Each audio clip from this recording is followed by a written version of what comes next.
చిట్టి బొమ్మ చందమామ కథ మీకోసం.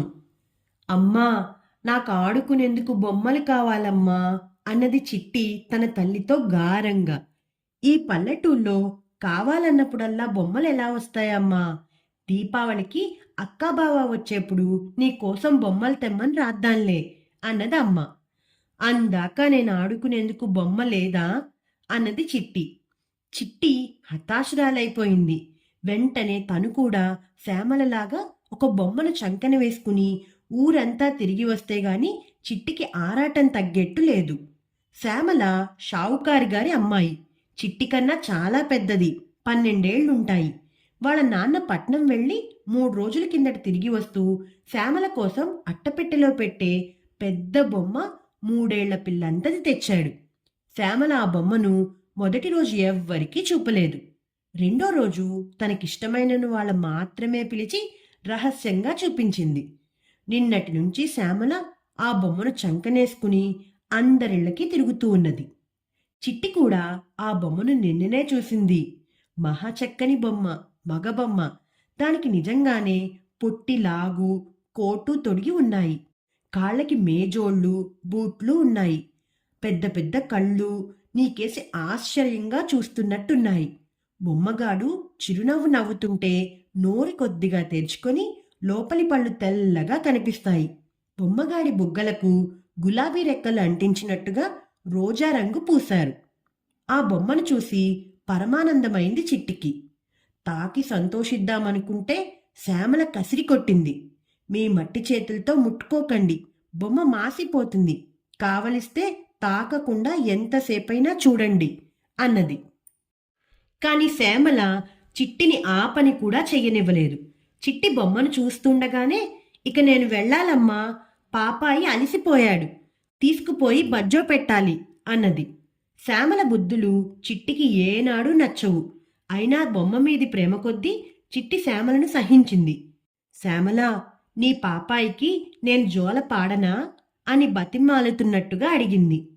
నా పాపాయికి నువ్వెందుకు జోల పాడాలి? నేనే పాడుకుంటా. నీకంతగా పాడుకోవాలనుంటే నీ బొమ్మకు నువ్వు పాడుకో అన్నది శ్యామల మొహం మార్చుకుంటూ. చిట్టికి మండిపోయింది. శ్యామలకు పాడటం ఏమీ చేతకాదు. పాడితే గాడిద అరిచినట్టుంటుంది. ఎవరినన్నా అడగండి, చిట్టి చక్కగా పాడుతుందంటారు. రాత్రి దీపాలు పెట్టాక నాయనమ్మ చిట్టి కలిసి రోజు ఎన్నో పాటలు పాడుకుంటారు. అందుకనే చిట్టి శ్యామల బొమ్మకు జోల పాడతా అన్నది. అక్కర్లేకపోతే పోనీ, నీ బొమ్మకు నువ్వు పాడుకో అంటుంది శ్యామల, తనకు బొమ్మ లేదని శ్యామలకు తెలియనట్టు. ఇంకా 5 నెలలు. అంతదాకా తనకు బొమ్మ గీత లేదు. తలుచుకున్న కొద్దీ చిట్టుకి దుఃఖం పొంగి వచ్చింది. ఎంత ఆపుకున్నా ఆగలేదు.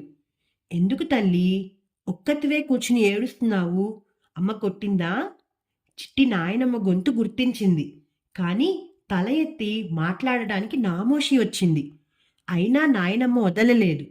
చిట్టిని దగ్గరికి తీసుకున్నది. చెంపలు తుడిచింది. చెక్కిళ్ళు ముద్దు పెట్టుకున్నది. చిట్టి ఏడుపుకు కారణం తెలుసుకున్నది. ఓసి పిచ్చిపిల్ల, ఈ మాత్రానికి ఏడుస్తారిటే? భలే బంచి బొమ్మలాట ఆడుకుందాం పదా అంటూ నాయనమ్మ చిట్టిని దొడ్లోకి తీసుకుపోయింది. నాయనమ్మను చూస్తూ చిట్టి తన దుఃఖం మర్చిపోయింది. నాయనమ్మ ఒక కొబ్బరాకు కోసి దాని మధ్య ఈనె తీసి 2 పాయలతోనూ 2 బొమ్మలు చేసింది. వాటిలో ఒకటి కొంచెం చిన్నది, ఒకటి పెద్దది. నాయనమ్మ రెండిటికి గుడ్డ పీలికలు చుట్టింది. కళ్యాణం బొట్టు పెట్టింది. ఇంకో కొబ్బరాకుతో బూరా చేసి చిట్టిని ఊదమన్నది. చిట్టికి ఈ ఆట కొంచెం కూడా బాగాలేదు. అయినా బూరా ఊదింది. కాని అది మోగలేదు. చిట్టి ఆ బూరా విసిరికొట్టి కొబ్బరాకు బొమ్మలను చేత్తో తోసిపారేసి పెద్ద పెట్టున ఏడుపు ప్రారంభించింది. సరిగా ఆ సమయానికి నాన్న వచ్చి, ఎందుకమ్మా చిట్టిని ఏడిపిస్తున్నావు అన్నాడు. అమ్మ వంటింటిలో నుంచి తొంగి చూసి, పొద్దుటి నుంచి చిట్టి ఒక్కటే ఏడుపు. దానికి ఆడుకునేందుకు బొమ్మ కావాలిట. షావుకారి గారి శ్యామల బొమ్మ చూసినప్పటి నుంచి దానికి బొమ్మ పిచ్చి పట్టుకుంది అన్నది. దాని మొహం, ఇందాకటి నుంచి ఆడిస్తున్నాను, దానికసలు బొమ్మలతో ఆడుకోవటం చేతనైతేగా అన్నది నాయనమ్మ. నేను ఆడుకున్నానేమిటి? ఆటంతా నువ్వే ఆడుకున్నావు అన్నది చిట్టి నాయనమ్మతో. మొదట్లో నాన్న చిట్టిని గురించి అంతగా ఆలోచించలేదు. కానీ చిట్టి సరిగా అన్నం తినకపోవటం, ఎవరితోనూ మాట్లాడకపోవటం చూశాక ఇక ఉపేక్షించరాదనుకొని పట్నంలో ఉన్న అల్లుడికి ఉత్తరం రాస్తూ మంచి బొమ్మ ఒకటి కొని పోస్ట్లో చిట్టి కోసం పంపమని కోరాడు. మరో వారానికి గాని పట్నం నుంచి బొమ్మ రాలేదు. అది వచ్చే సమయానికి చిట్టికి బొమ్మ బెంగ పోనే పోయింది. అయినా కొయ్యపెట్టెలో నుంచి అట్టపెట్టె తీసి అందులో నుంచి బొమ్మ పైకి తీసేసరికి చిట్టికి కళ్ళు జిగేల్మన్నాయి. ఎంత అందమైన బొమ్మ! ఎంత అద్భుతమైన బొమ్మ! ఆడబొమ్మ, ఎర్ర చొక్కా, ఆకుపచ్చ రంగు గౌను ఉన్నాయి. పెట్టెలో నుంచి పైకెత్తుతుంటే క్యార్మన్నది. ఇది భలే గమ్మత్తైన బొమ్మరోయ్! పడుకోబెడితే కళ్ళు మూస్తుంది. లేచి నిలబెడితే క్యార్మంటుంది అన్నాడు నాన్న. ఆ బొమ్మను చూస్తుంటే చిట్టికి పంచ ప్రాణాలు కొట్టుకున్నట్టయింది. ఆమె ఆ బొమ్మను గట్టిగా అదుముకుంటూ నా బొమ్మ, నా బుజ్జి బొమ్మ అని జపం చేసింది. మరి ఏడవకు, హాయిగా ఆడుకో. చూడు చిట్టి, బావ ఎంత డబ్బు పోసుకొన్నాడో ఏమో, కాస్త భద్రంగా ఆడుకో. దాని కాళ్ళు చేతులు ఊడలాగావంటే ఎందుకు పనికిరాదు అన్నది అమ్మ.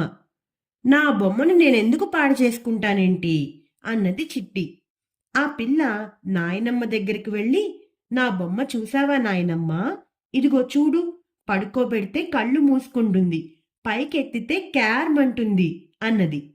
ఏమీ బాగోలేదు నీ బొమ్మ, నా బొమ్మలే బాగున్నాయి అన్నది నాయనమ్మ మూతి విరుస్తూ. చిట్టికి నాయనమ్మ మీద మండిపోయింది. ఒంటరిగా కూర్చుని చిట్టి చాలాసేపు బొమ్మతో ఆడుకుంది. దాని భుజాన వేసుకుని చిచ్చు కొట్టింది. కాసేపుండి ఎత్తి చూస్తే బొమ్మ కళ్ళు తెరుచుకునే ఉంది. తరువాత చంకను వేసుకుని తిరిగింది. చంక నుంచి భుజానికి, భుజం నుంచి చంకకు మార్చేటప్పుడల్లా బొమ్మ క్యార్మనేది. చిట్టి బొమ్మకు తన పాటలన్నీ వినిపించింది. దాన్ని కాళ్ళ మీద నిలువుగా పడుకోబెట్టుకునేసరికి అది కళ్ళు మూసుకున్నది. దాన్ని నిద్రపుచ్చటానికి మోకాళ్ళు ఎగరేస్తే కుర్కుర్ అన్నది. త్వరలోనే చిట్టికి అది బొమ్మ అనే భావం పోయి దానికి నిజంగా ప్రాణం ఉన్నదన్న నమ్మకం కుదిరింది. శ్యామల తన బొమ్మ విషయంలో ఎంత నీచంగా ప్రవర్తించినది జ్ఞాపకం వచ్చి చిట్టి ఆ సాయంకాలమే తన బొమ్మను చంకన పెట్టుకుని అందరికీ చూపడానికి పోయింది. చిట్టి బొమ్మను చూసి రాధా, జయలక్ష్మి, అన్నపూర్ణ, కళ్యాణి, లక్ష్మి, శారద అందరూ తన్మయత్వం చెందారు. పడుకోబెడితే ఎలా కళ్ళు మూస్తోందో, లేపితే ఎలా ఏడుస్తోందో, గౌన్ ఎంత బాగుందో, జుట్టు చూడు ఎంత బాగుందో, 2 జడలు వేసి రిబ్బన్లు కట్టారు. శ్యామల బొమ్మ ఏమీ బాగాలేదు, నెత్తిన జుట్టే లేదు, నల్ల రంగు పూసారంతే. అందరూ ఈ విధంగా మాట్లాడుతుంటే చిట్టికి ఆనందం పొంగి పొర్లి వరదలైపోయింది. చిట్టి తన బొమ్మను అందరికీ ఎత్తుకోవటానికి ఇచ్చింది. శ్యామల తన బొమ్మను ముట్టుకోనివ్వకపోతే తనకెంత కష్టం వేసిందో చిట్టి మర్చిపోలేదు. అందుచేత తన బొమ్మను ఎత్తుకుని అందరూ ఎంత ఆనందిస్తున్నారో చూసి చిట్టి ఊహించుకుని సంతోషించింది. చిట్ట చివరకు చిట్టి మంచితనం మూలానే కీడు కలిగింది. చిట్టి చూస్తూ ఉండగానే ఆ బొమ్మ కాస్త అందరి ఉమ్మడి సొత్తు అయ్యింది. దాన్ని ఒకరి చేతిలో నుంచి ఒకరు లాక్కోసాగారు. బొమ్మ క్యార్మంటుంటే చిట్టి ప్రాణం గిలగిలా కొట్టుకుపోతున్నది. నా బొమ్మ, నా బొమ్మ నాకిచ్చేయండి అని చిట్టి అరిచింది. కాని ఎవ్వరూ వినిపించుకోలేదు. ఒక పిల్ల చేతిలోకి బొమ్మ కాలు ఊడి వచ్చింది. చిట్టికెవ్వున అరిచింది. ఒక్కసారిగా పట్టరానంత దుఃఖము, ఆగ్రహము వచ్చేసి తన బొమ్మను నాశనం చేసిన 2 పిల్లల మీదను పడి చిట్టి నక్కేసింది. ఒక పిల్ల తన చేతిలో ఉన్న బొమ్మ కాలును విసిరి దూరంగా వేసింది. మిగతా బొమ్మను ఇంకా పట్టుకుని ఉన్న రెండో పిల్ల, నీ వెధవ బొమ్మ ఎవరికి కావాలి అంటూ నేలకేసి కొట్టింది. తన బొమ్మ కింద పడ్డ చప్పుడుకు చిట్టి గుండెలు అవిసిపోయాయి. ఆ పిల్ల కళ్ళ నిండా నీరు నిండి ప్రపంచమంతా మసకబారిపోయినట్టయింది.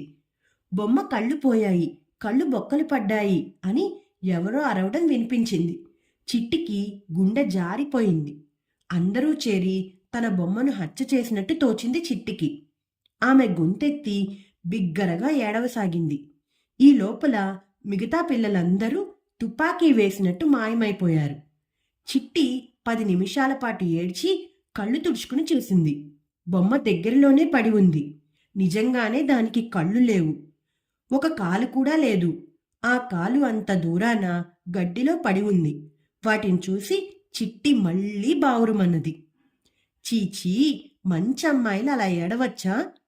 చిట్టి వెనక్కి తిరిగి చూసేసరికి ఆస్పత్రిలో మందులిచ్చే డాక్టర్ గారు అటుగా వస్తూ కనిపించారు. నీ పేరేంటమ్మా? ఎందుకు ఏడుస్తున్నావు? ఎక్కిళ్లతో మాట్లాడలేకుండా చిట్టి జరిగిన సంగతి డాక్టర్ గారితో చెప్పడానికి ప్రయత్నించి చేతగాక బొమ్మకేసి చూపించి మళ్ళీ విలవిలా ఏడవసాగింది. ఓ ఇదా సంగతి అంటూ డాక్టర్ గారు వంగి బొమ్మను తీసి పైకెత్తి అటూ ఇటూ తిప్పి చూశారు. తరువాత ఆయన దీని కాలొకటి పోయిందే అన్నారు. చిట్టి ఏడుస్తూనే దూరాన గడ్డిలో ఉన్న కాలు కేసి చూపింది. డాక్టర్ గారు ఆ కాలు కూడా తీసుకుని పరీక్షించారు. తరువాత ఆయన చిట్టితో, నువ్వు ఏడవవలసిన పని లేదే, నీ బొమ్మకు జబ్బు చేసింది అంతే, చిన్న ఆపరేషన్ చేసి నయం చేయవచ్చు, ఇటువంటి పనులు చేయడానికి ఆస్పత్రి ఉందని నీకు తెలీదు, రా పోదాం అన్నారు. చిట్టి ఏడవటం మాని కళ్ళు తుడుచుకుంటూ, ఆపరేషన్ చేస్తే బొమ్మ బాగవుతుందా డాక్టర్ గారు అన్నది. చేసి చూద్దాం అన్నారు డాక్టర్ గారు. ఆస్పత్రి చేరే లోపల చిట్టి తనకు ఆ బొమ్మను పట్నం నుంచి ఆ రోజే బావ పంపించిన సంగతి, పిల్లలందరూ చేరి బొమ్మను హింస పెట్టిన సంగతి వివరంగా చెప్పింది. చూసావా, ఈ బొమ్మ నీ బిడ్డ అన్నమాట. నీ బిడ్డను నువ్వు చూసుకున్నంత బాగా ఇంకోరు చూస్తారా?